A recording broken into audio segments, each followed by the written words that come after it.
ఆత్మ సంగ చెప్తాను మాట చెవిగల వాడు విండిగాక.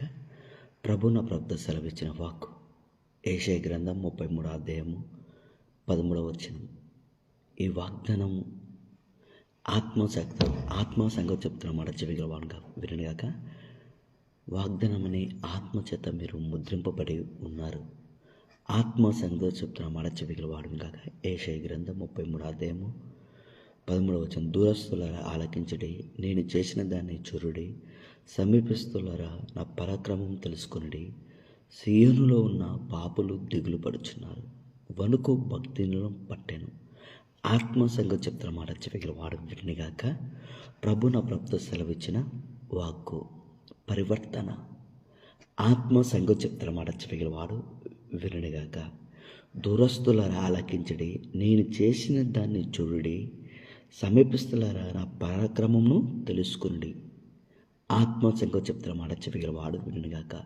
నా పరాక్రమము తెలుసుకుని, ఆయన గొప్పతనము, దేవుడు ఎలాంటి వాడు నీ ద్వారా ఆయన కనపరుచుకోబోతున్నాడు. ఆత్మ సంగతి చెప్తున్న మాట చెవిగల వాడు వినుగాక. ఇప్పుడు దావీదుని ఏమంటాడు? నా హృదయస్థలు కనిపించుకుంటాడు.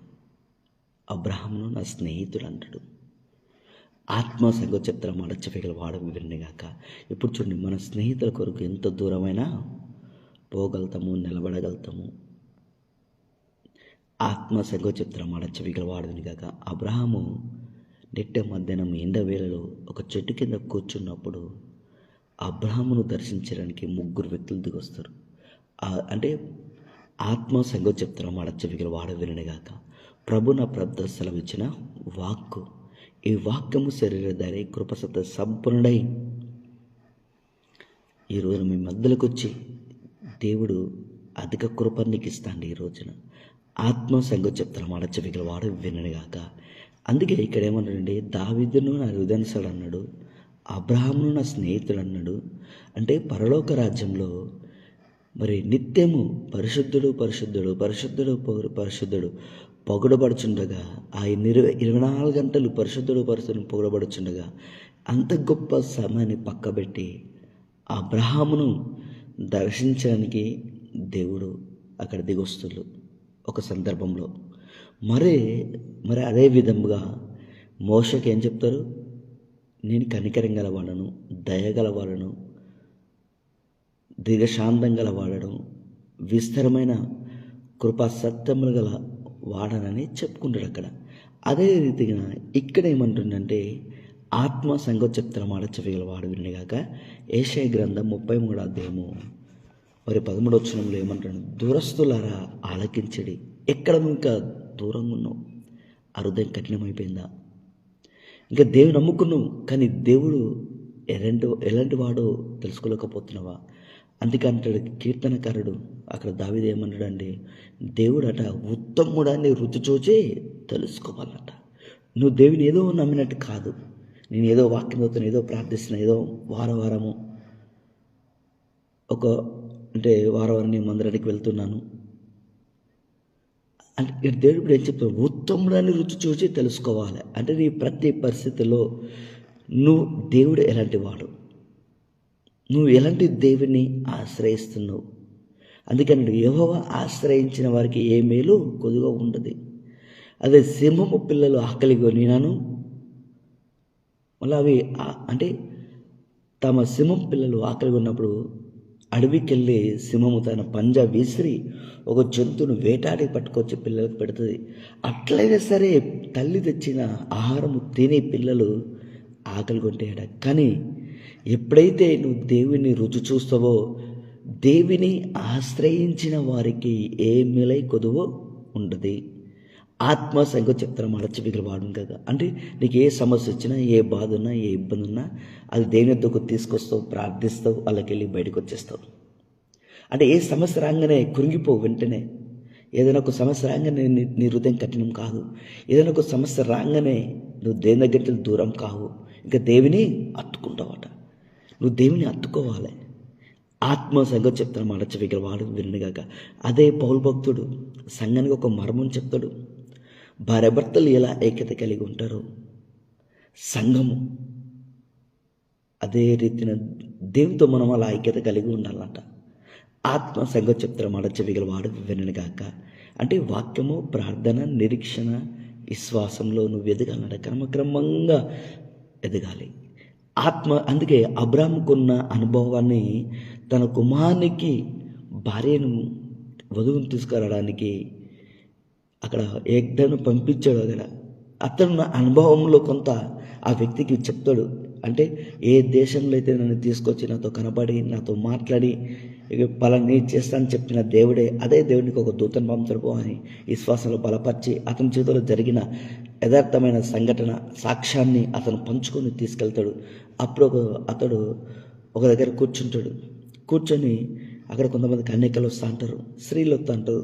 వస్తుండగా ఈ వ్యక్తి ప్రార్థిస్తాడు.